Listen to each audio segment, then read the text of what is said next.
જી, ખાસ કરીને જેમ તમે કહ્યું, આપણા બજારો સિવાય ઘણા બધા બજારો ગઈકાલે બંધ હતા, એટલે અત્યારે તો આપણી પાસે વૈશ્વિક બજારોથી કોઈ બહુ મોટું હેન્ડઓવર નથી આવી રહ્યું, કારણ કે ગઈકાલે ન માત્ર અમેરિકાના પરંતુ યુરોપના પણ ઘણા બધા બજારોની અંદર આપણને ખાસ કરીને રજા જોવા મળી હતી. પરંતુ હવે અહીંથી જે આપણે સંકેતો પર નજર રાખવાની છે એના પર એક વખત વાત કરી લઈએ તો ખાસ કરીને યુએસના ઇનિશિયલ જોબલેસ ક્લેમના ડેટા આપણને એક આવતા દેખાશે, જેને લઈને એના પર આપણે એક ફોકસ આજના દિવસે ખાસ કરીને રાખવાનું છે.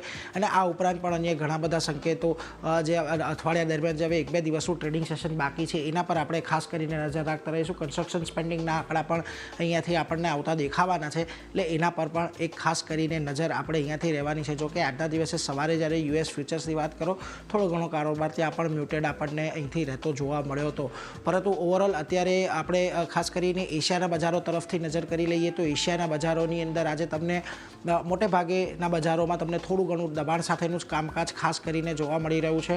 આજના દિવસે જો તમે શાંઘાઈ હેંગસેંગની અંદર કોસ્પી અને તાઇવાન બંનેમાં એક ઘટાડો છે. નિક્કી આજના દિવસે પણ હજી થોડું કામકાજ નથી ચાલી રહ્યું. આ ઉપરાંત તમને હેંગસેંગ, શાંઘાઈ અને સ્ટ્રેટ ટાઈમ્સમાંથી એક સિંગાપોરના બજારો હતા કે જ્યાં આગળ થોડી ઘણી પોઝિટિવિટી સાથે આજે શરૂઆત થતી જોવા મળી હતી, પરંતુ ત્યાં પણ અત્યારે જો એકદમ ફ્લેટ ટુ નેગેટિવ કારોબાર ખાસ કરીને જોવા મળી રહ્યું છે, એટલે એના પર એક નજર ખાસ કરીને રાખવાની છે.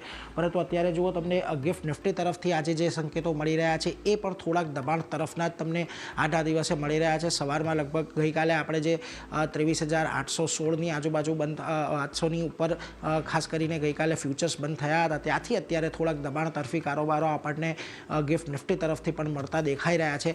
એટલે આજના દિવસે પણ ગઈકાલે આપણે એક સારી એવી તેજી કેશ માર્કેટની અંદર આપણે જોઈ લીધી હતી અને ઓવરઓલ એટલે આજના દિવસમાં પણ એક રેન્જ બાઉન્ડ કારોબાર જ રહે એવી એક અપેક્ષા છે, કારણ કે આપણે ખબર છે છેલ્લા ઘણા સમયથી 24,000 અથવા 23,900નું એક લેવલ છે જે આપણે પાર નથી કરી શકતા, એટલે એના પર એક ખાસ ફોકસ આપણે રાખવાનું રહેશે કે આજના દિવસમાં એની ડિસાઇસિવલી પાર કરે છે કે નહીં ચાંદની. નીરજ,